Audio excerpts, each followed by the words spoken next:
Application of Avogadro, क्या क्या application है? It explains the Gay Lussac law, Gay Lussac law को आगे लेके चलता है ये, मतलब आगे बढ़ाया इसने थोड़ा बहुत, तो इट एक्सप्लेन्स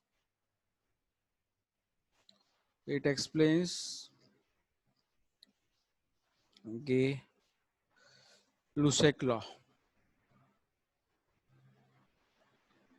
गे-लुसेक्स लॉ। ओके, और क्या बात करता है? It determines, second, it determines the atomicity, it determines the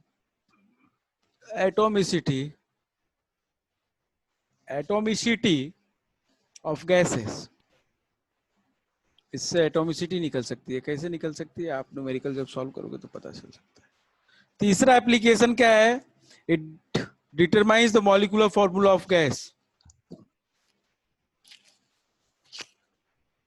it determines the molecular formula of gas, the molecular formula of gas। Okay, चौथा है it determines the relation between the vapor density and molecular formula, it determines the relation between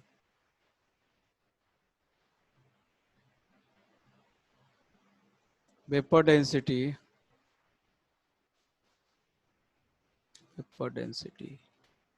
and molecular formula।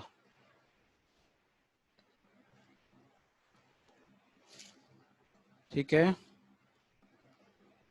Molecular mass, sorry molecular formula के साथ नहीं, मास के साथ। पांचवा,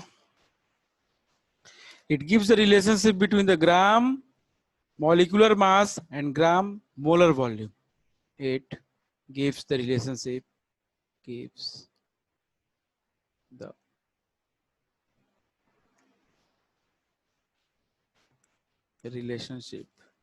between gram molecular mass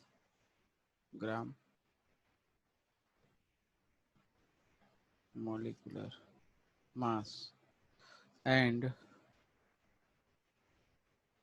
gram molar volume, gram molecular mass and gram molar volume. Okay, तो ये है आप लोगों का एप्लीकेशन पार्ट, जो कि एप्लीकेशन कहता है किसका है? एवोगैड्रो का। ये सब चीजें एवोगैड्रो का हेल्प करके, एप्लीकेशन मतलब यूज, एप्लीकेशन मतलब क्या होता है? यूज, इसका यूज है एवोगैड्रो का यूज करके हम ये सारी चीजें कर सकते हैं। ठीक है, गेल-लुसेक का तो समझ ही गए हो, it explains the Gay Lussac law. ठीक है, एक एक करके सभी एप्लीकेशंस को देखना है हमको, ये काम है आपका, जल्दी जल्दी करते हैं। पहला बताने की जरूरत है, पहला तो हम लोग कर ही चुके हैं एप्लीकेशन, पहला बताने की जरूरत तो हमें नहीं लगता है किसी को, चलो फिर भी हम बता देते हैं, थोड़ा हमारा तो काम है ये बताना, बार बार आप लोगों का काम है बोलना कि सर नहीं हुआ है, बताओ बार बार। फर्स्ट वाला जो एप्लीकेशन है वो वाला हम देख लेते हैं, फर्स्ट वाले को एक एक करके सभी को देखते हैं। फर्स्ट वाले का जो है क्या कहता था वो एवोगैड्रो का, यही फर्स्ट पॉइंट है। ठीक है, it explains the Gay Lussac law. तो गेल-लुसेक लॉ को कैसे एक्सप्लेन करता है? मान लो कोई एक रिएक्शन है H2 plus N2 gives NH3, तो N2 ये 3 कर दोगे, इधर 2 कर दोगे, तो ये क्या होता है? ये कहता है कि अगर ये 3 मोल है तो इसके 1 मोल के साथ रिएक्ट करेगा 2 मोल बनाने के लिए क्या? एमोनिया। होगा कि नहीं? बताओ। Yes sir. हैं?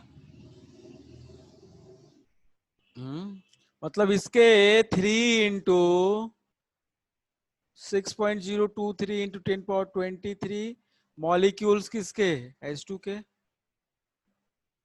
रिएक्ट कर रहे हैं किसके? 6.023 इंटू 10⁻23 मॉलिक्यूल्स N2 के बना क्या रहे हैं, 2 इंटू 6.023 इंटू 10⁻23 क्या, मॉलिक्यूल्स ऑफ NH3। अरे बताओ ना, यही तो हो रहा है। Yes sir. Yes sir. तो इस तरीके से आप ये समझ सकते हो कि ये 3 मोल 1 मोल के साथ रिएक्ट करके 2 मोल बना रहे हैं बहुत आसानी से। ये एवोगैड्रो का एक्सप्लेनेशन है फॉर द गेलुसेक लॉ। दूसरा एप्लीकेशन कर लेते हैं। किसी को कुछ पूछना है इसमें तो पूछ लेगा, नैतिक, विवेक, किसी को, any one of you, if any doubt please ask no in sir. The first part. Okay then second one, predicts the atomicity of gas. Atomicity of gas, atomicity हमको पता है क्या होता है। एटॉमिसिटी क्या होता है भाई? अरे एटॉमिसिटी क्या होता है? अरे डायलॉग कितना जल्दी बता रहे थे, नंबर ऑफ एटम रुक जाओ तुम।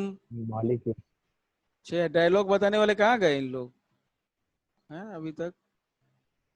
डायलॉग खट से बता रहे हैं। रुद्र बताओ एटॉमिसिटी हैं।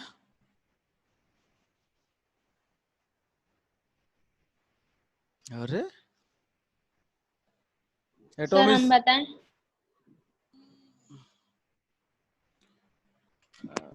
सर हम बताएं? तो इतना टाइम में तो बता ही दोगी है। यही तो समस्या है, कहाँ रहते हो आप लोग बोलते समय, तब जब तो नहीं बोलते। Rudra yes sir. क्या भैया, कहाँ शांत हो? नहीं पता एटॉमिसिटी क्या होती है? The number of atoms present in one molecule of a gas. पहले इतना टाइम क्यों लग गया? सर अभी आवाज सही से नहीं आ रही थी। अच्छा ये बात है। एटॉमिसिटी मतलब नंबर ऑफ एटम्स, एटम का city, city of atoms. Atomicity कैसे निकाल सकते हैं हम लोग? इसका हेल्प करता है हमको ये, इसमें हेल्प करता है हम लोग को एटॉमिसिटी निकालने में कौन कौन? यही आपका Avogadro. Avogadro law. Avogadro law आपको हेल्प करता है, ठीक है। जैसे फॉर एग्जांपल आपसे बोलता है कैसे हेल्प करता है, मान लो कोई रिएक्शन होती है हाइड्रोजन क्लोरीन की, H2 plus Cl2, it gives 2HCl। Balance करके रख दिया हमने, हमने बैलेंस कर दिया, H2 plus Cl2 gives 2HCl, ये बैलेंस कर दिया, ठीक है। तो अगर आपसे ये कहता है H2 plus Cl2 gives 2HCl, तो मतलब क्या है कि इसका वन वॉल्यूम, इसके वन वॉल्यूम के साथ रिएक्ट, ये भी गैस है, ये भी गैस है, ये भी गैस है, बनाता है 2 वॉल्यूम, बनाता है। Yes sir. तो अगर एवोगैड्रो लॉ हम लगाएंगे तो x molecules of H2 combine कर रहा है x molecule of chlorine to give 2x molecules of hydrogen chloride, है कि नहीं है? Yes sir. तो ये बताओ, अगर वन बनाना हो तो इसका हाफ ही काम का आएगा। अगर ये हमको वन बनाना हो तो ये हाफ और ये हाफ, यही तो होगा। Yes yes sir. सर। हम्म, तो हाफ करके कोई मॉलिक्यूल तो होता नहीं है। एटम्स जो होते हैं इंडिविजुअल होते हैं, half of the molecules of each of hydrogen content हैं। तो ये क्या कहता है आपको, अगर आपको वन ये बनाना होगा, वन वॉल्यूम या वन एक्स या कुछ भी वन वॉल्यूम बनाना है, तो इसे हाफ वॉल्यूम और ये हाफ वॉल्यूम या हाफ नंबर ऑफ मॉलिक्यूल्स, इसके हाफ नंबर ऑफ मॉलिक्यूल्स, तो ये बनाएंगे, ठीक है। तो क्या निकाल सकते हैं हम लोग इसका हेल्प करके? एटोमिसिटी बता सकते हैं। एटोमिसिटी कैसे? इसका HCl जो होगा, H2 का वन इसके वन के साथ रिएक्ट कर रहा है तो ये आगे 2 आ रहा है, तो ये बताया जा सकता है कि कितने HCl के मॉलिक्यूल होंगे, ठीक है। कितने HCl के मॉलिक्यूल होंगे? 2 होंगे। तो HCl के अंदर जब 2 बन रहे हैं और एक H2 और एक Cl2 लेके, मतलब कि एटोमिसिटी के अंदर एक ही H, HCl के अंदर एक H और एक Cl होंगे, एक H और एक ही Cl होंगे HCl के अंदर। ये आप जानते भी हो, ये बस ये बताता है, ये बड़ी बात नहीं है, ये आप जानते भी हो। नहीं समझ में आया?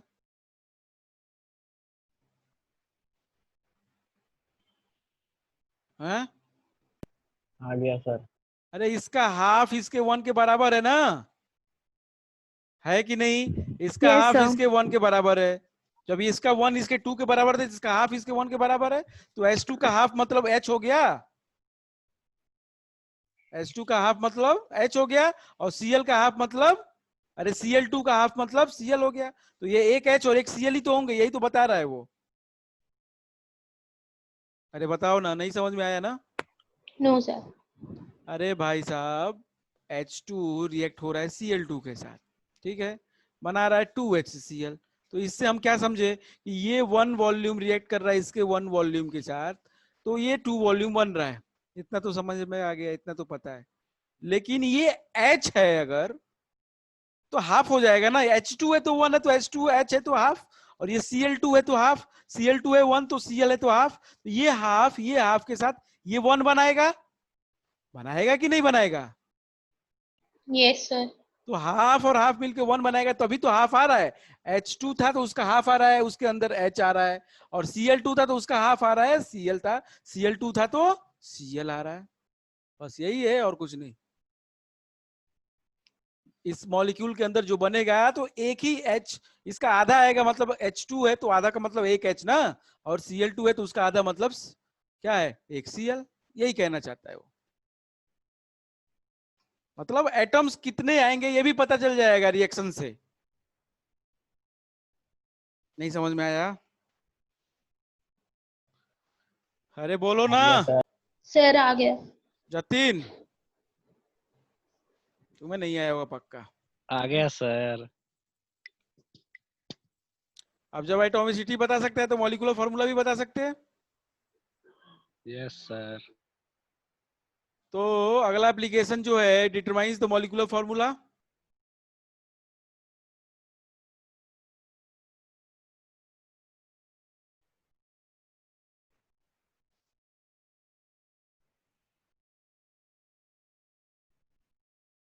ऑफ गैसियस कंपाउंड, केवल गैसियस कंपाउंड के लिए निकालेंगे हम लोग, क्योंकि गैसियस के लिए तो एप्लीकेबल भी है ये याद रखना। ये भी केवल गैस के लिए एप्लीकेबल है। अब पता चला सब कहानी कर लिए और ये यही भूल गए। ठीक है, मॉलिक्यूलर फार्मूला क्या होता है सबको पता है ना? Yes sir. तो अगर N2 रिएक्ट हो रहा है H2 के साथ, 3H2 के साथ, तो 2NH3 बनाएगा। तो क्या है इसका मतलब, ये 1 मॉलिक्यूल, इसके 2 3 मॉलिक्यूल, इसके 1 मॉलिक्यूल क्या है, 1।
फार्मूला निकालो जरा, 1 मिनट रुको, हम थोड़ा कुछ काम है। क्या कहता है यहाँ पे आपसे, नाइट्रोजन जो है 1 वॉल्यूम रिएक्ट हो रहा है 3 वॉल्यूम हाइड्रोजन के साथ। नाइट्रोजन का 1 वॉल्यूम रिएक्ट हो रहा है इसके 3 वॉल्यूम के साथ, और ये 2 वॉल्यूम बना रहा है क्या, एमोनिया। 2 वॉल्यूम एमोनिया बना रहा है, 3 वॉल्यूम, ये 1 वॉल्यूम। ठीक, मेरे को ये बताओ, मेरे को ये बताओ कि अगर अगर मैं ये कहूं आपसे कि इसका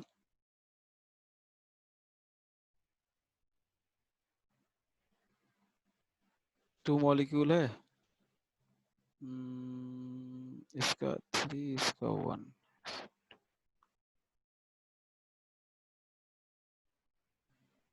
तो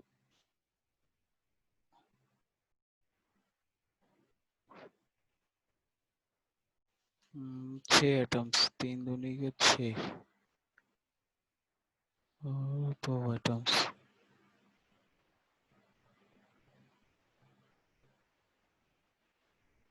अच्छा ये बताओ मेरे को आप लोग, अगर ये 3 वॉल्यूम है तो इसके मॉलिक्यूल्स के टर्म्स में लिख सकते हो आप लोग? ये वन वॉल्यूम को कितना मॉलिक्यूल्स लिख सकते हो आप लोग? कितना लिख सकते हो? मॉलिक्यूल्स के टर्म में लिख सकते हैं कि नहीं लिख सकते हैं? Yes sir. मॉलिक्यूल के टर्म्स में लिख सकते हैं 6.023 इंटू 10^23। ये इसको 3 इंटू 6.023 इंटू 10^23। अब इसको बार बार 10^23 इसको ना लिख के नंबर को Na लिख दो केवल, इसको ये बार बार ना लिख के Na लिख दो, तो यहाँ पे क्या लिख सकते हैं 2 इंटू Na, एवोगैड्रो नंबर, इसको ये एवोगैड्रो नंबर के बराबर। ठीक है, अब आपको पता है कि नाइट्रोजन हाइड्रोजन क्या है? डाइएटॉमिक है। नाइट्रोजन हाइड्रोजन क्या है? डाइएटॉमिक।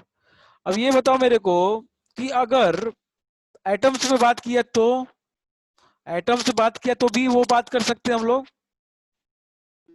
Yes, sir. एटम्स में भी बात किया तो आप लोग कर सकते हो। मैं आपको डायरेक्टली प्रॉब्लम कराता हूँ, उससे ज्यादा अच्छे से समझ में आ जाएगा। प्रॉब्लम में इस तरीके से टाइम बहुत लगेगा, तो अब आप समझ भी नहीं पाओगे अच्छे से। थोड़ा सा आप मेरे को प्रॉब्लम कराने दो। और एक और रिलेशन है मॉलिक्यूलर मास में वेपर डेंसिटी में। मॉलिक्यूलर मास जो होता है वो 2 इंटू वेपर डेंसिटी होता है। ये फॉर्मूला जरा नोट कर लो। सर मैंने पूछा था वो रिलेटिव वेपर डेंसिटी। है तो relative vapour density. Relative molecular मास अगर बात करेंगे तो रिलेटिव वेपर डेंसिटी होगा। नहीं समझे? हम लोग जो भी एटॉमिक मास या मॉलिक्यूलर मास रिलेटिव की बात करते हैं। हम लोग एक्चुअल की बात ही नहीं करते हैं। तो वो रिलेटिव टर्म बस लगा दिया है और कुछ नहीं। तो अगर मैं बोलता हूँ relative molecular mass is equals to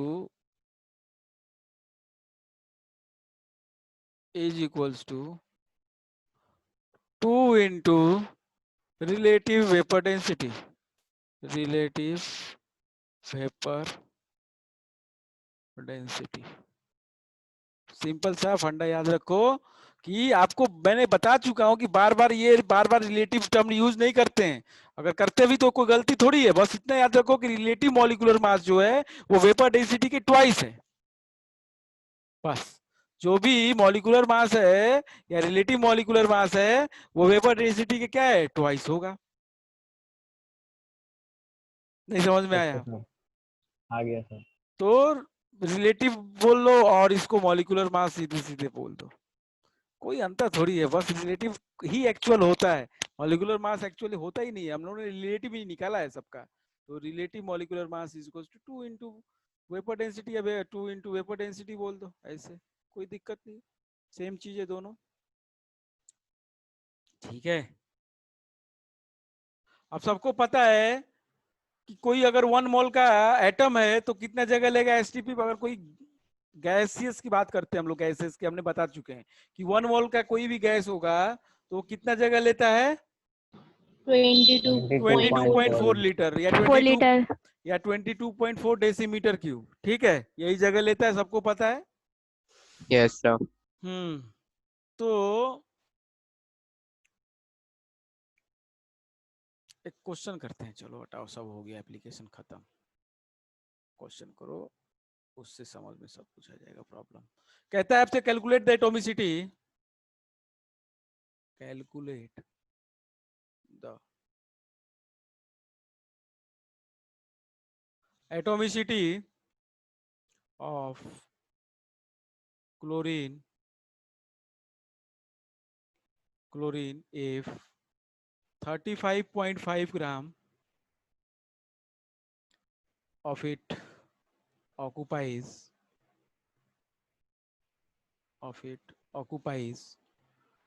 11,200 centimeter cube at STP. बताओ ना क्या करोगे? कह रहा है आपको एटॉमिसिटी निकालो, तो calculate the atomicity of chlorine if 35.5 gram of it occupies इतना ग्राम इतना सेंटीमीटर क्यूब एट एसटीपी। इतना ग्राम ये क्या होता है क्लोरीन का? बताओ ना मेरे को। एटॉमिक मास होता है सीएल का। Yes sir.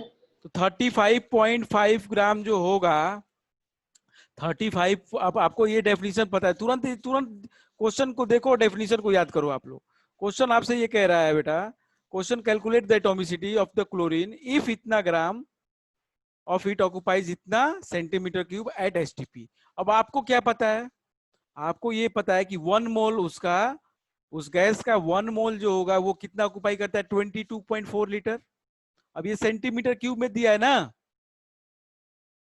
तो 1 मोल ऑफ क्लोरीन, क्या हो गया भाई?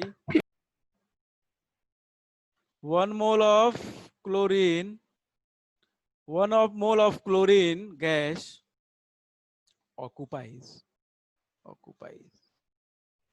क्या है? 22,400 सेंटीमीटर क्यूब हो जाएगा, हैं? Yes sir. अरे Yes, sir. 22.4 लीटर को इसमें लिख Yes, सकते हैं sir. ना, तो 22,000 centimetre cube 1 mole of chlorine gas. ठीक है। अब आपको बताया है कि 35.5 ग्राम कितना ऑक्युपाई कर रहा है। अब ये बताओ, सी क्लोरीन गैस का फॉर्मूला क्या होता है? आप लोग को पता है? Yes sir. अच्छा, फॉर्मूला से छोड़ो, एटॉमिसिटी तो पता ही चल जाएगी आपको। आपको फॉर्मूला नहीं जानना है, आपको एटॉमिसिटी बताना ही है, तो आपको इसी से निकालना होगा। अब 1 मोल ऑफ क्लोरीन गैस मतलब 1 ग्राम मॉलिक्यूलर मास। अब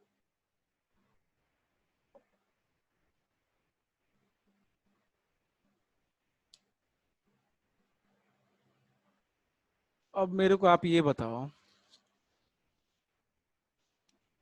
कि ये जो क्लोरीन है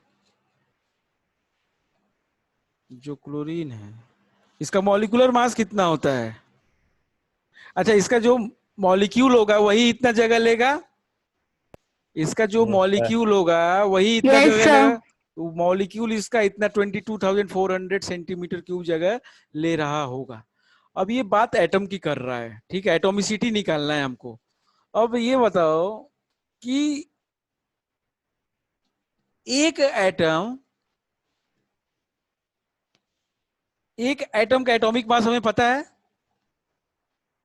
यस सर। हमको पता है कि एटॉमिक Yes, sir. मास पता है एटम का। 1 atom, atomic mass of chlorine कितना होता है?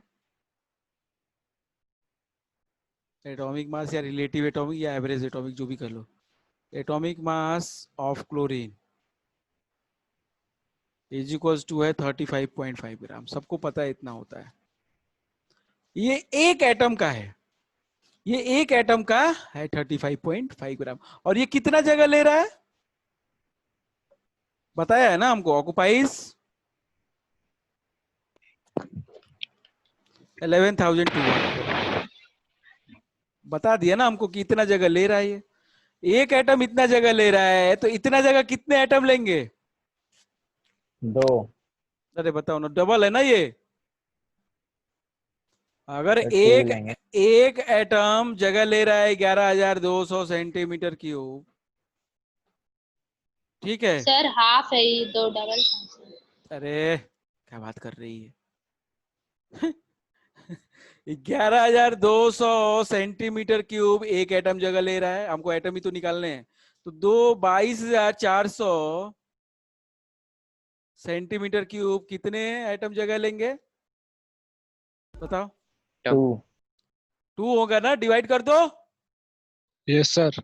22,400 हाँ सर। डिवाइडेड बाई Yes, 11,200 क्या हो गया 2 एटम। तो इसका कितने एटम हो जाएंगे इसके मॉलिक्यूल में 2। 2 तो फॉर्मूला हो जाएगा Cl2। नहीं समझ में आया? सर फॉर्मूला तो पहले से ही पता था, अरे तो फायदा क्या हुआ? पता था ना, एटॉमिसिटी हम कंफर्म कर रहे हैं निकाल के। अब आपको किसी का पता नहीं होगा तो ऐसे ही टंग जाओगे फिर। नहीं समझ में आया? सर आ गया। हमको एटॉमिक मास से ये पता चलता है कि एक एटम का इतना जगह होगा। तो कितना भी जगह दिया आप उसका नंबर ऑफ एटम। अगला क्वेश्चन जरा निकाल लो, खुद से सॉल्व करिए जरा अगला क्वेश्चन जो है। टाइम भी कितना जल्दी निकल जाता है आप लोग के साथ पता नहीं चलता हमको। चलिए, कहता है हमसे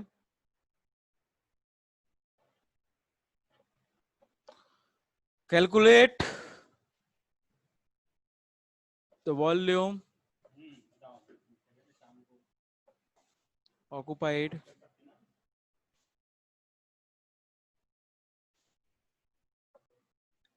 by 2.8 gram of nitrogen N2 at STP। बहुत सरल क्वेश्चन है, वेरी इजी, जल्दी निकालिए।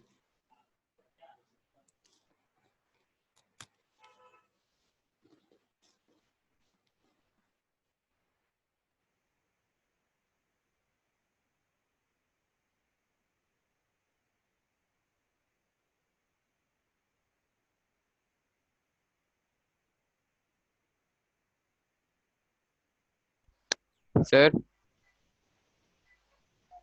हम्म सर 2.8 ग्राम लिखा है 28 ग्राम। 2.8 लिखा है बेटा।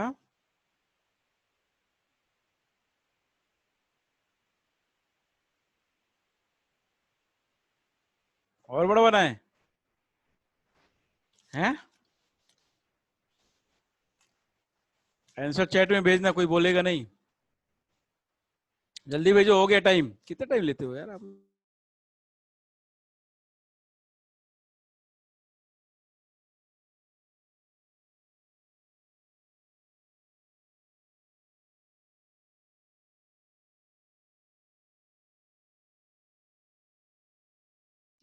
सर भेजा, देखो सही है। जी मैडम देख रहे हैं, सही है।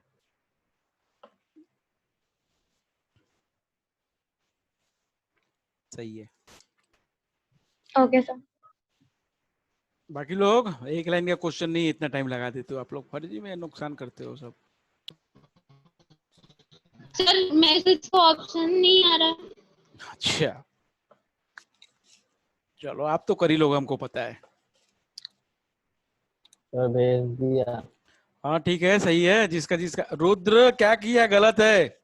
क्या करता है यार तू? चल।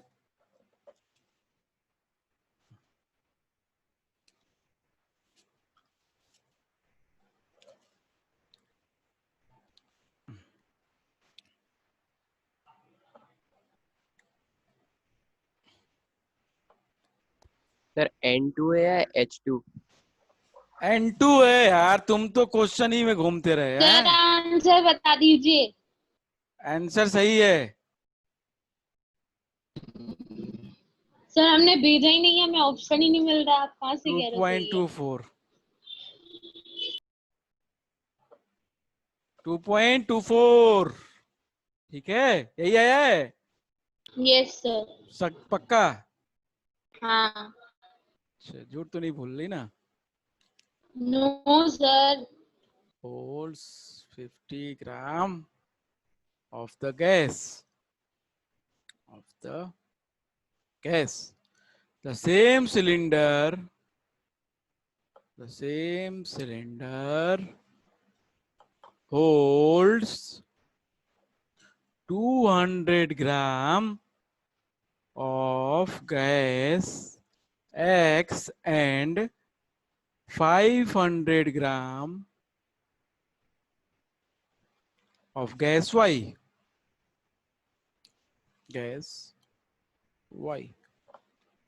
Considering the same condition of temperature and pressure, considering the same condition of temperature and pressure in the cylinder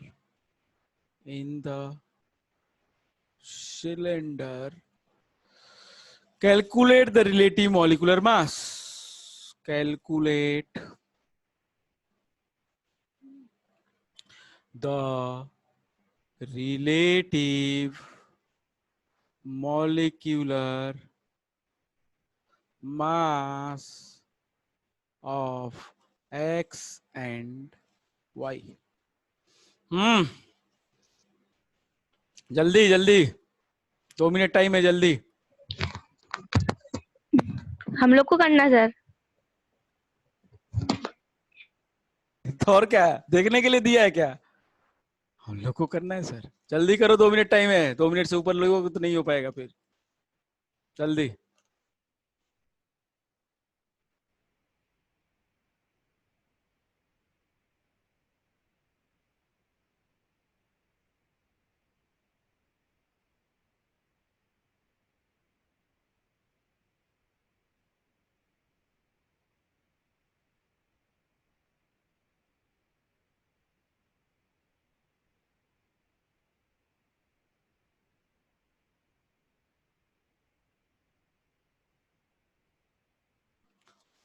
हो गया?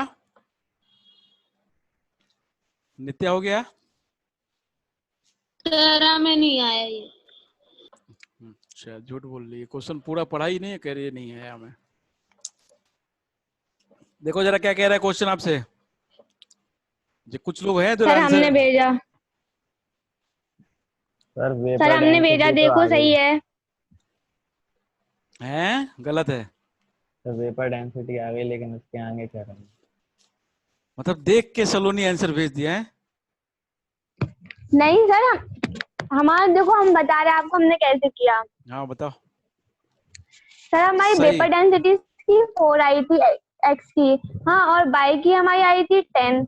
नहीं रुक जाओ, हमारी एक्स की कितनी आई थी? 4 आई थी। उसके बाद हमने मल्टीप्लाई किया था, फिर सर हमारी 8 आई थी, और गैस की हमारी 10 आई थी। उसके बाद सर हमने मल्टीप्लाई किया तो सर आ गया। सही तो किया हैं? हाँ सर। विवेक कुमार आप समझाओ जरा, आपने भी आंसर भेज दिया भाई साहब, सही सही आंसर भेज दिया आप लोगों ने, छाप दिया कहीं से उठा के। बताओ विवेक कैसे किया? सर हमें समझ में नहीं आया। तो वही तो हम कह रहे हैं, आधे लोग क्वेश्चन नहीं पढ़ पाए और कुछ लोग को आंसर भी भेज दिए। वही तो sir. A gas cylinder filled with hydrogen, ठीक, हाइड्रोजन गैस भरी है उसमें, holds 50 gram of the gas. The same cylinder holds 200 gram of gas X and 500 gram of a gas Y. ठीक। Considering the same condition of temperature and pressure in the cylinder, calculate the relative molecular mass of gas X and gas है। मास बताया है आपको। The same cylinder holds 200 gram of gas x.